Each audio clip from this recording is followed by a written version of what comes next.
জামাতের আমির দাবি করছে তার ভাই মুক্তিযোদ্ধা এবং শহীদ।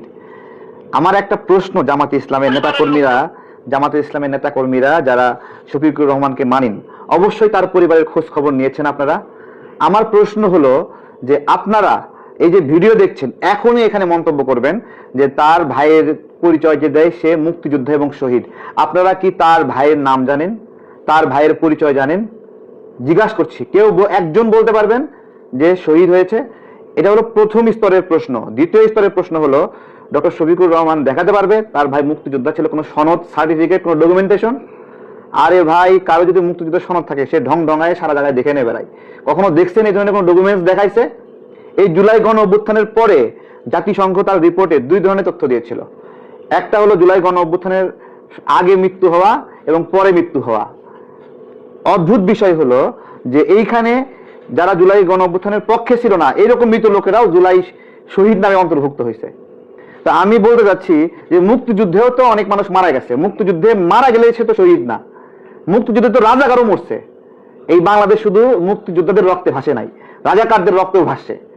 তা আমি বলতে যাচ্ছি, তার বাপ তার ভাই কেউ যদি মুক্তিযুদ্ধে মারা যায়, তার নাম পরিচয়টা কেন বাংলাদেশের মানুষ জানে না?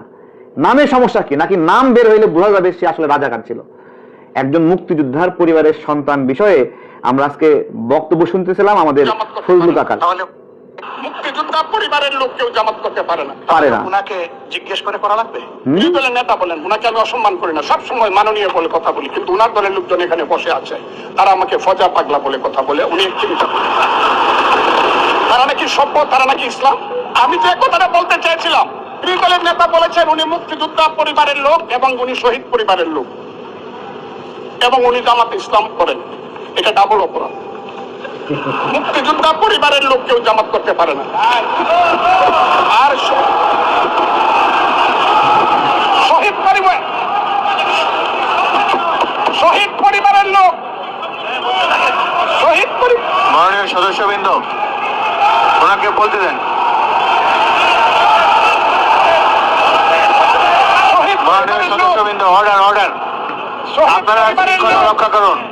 মাননীয় সদস্যবৃন্দ, সংসদে শৃঙ্খলা রক্ষা করুন।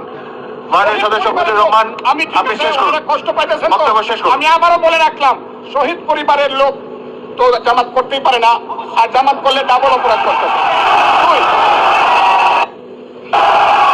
মাননীয় সদস্যবৃন্দ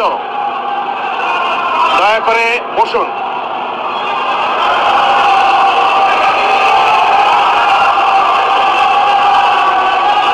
মাননীয় সদস্যবৃন্দ বসুন।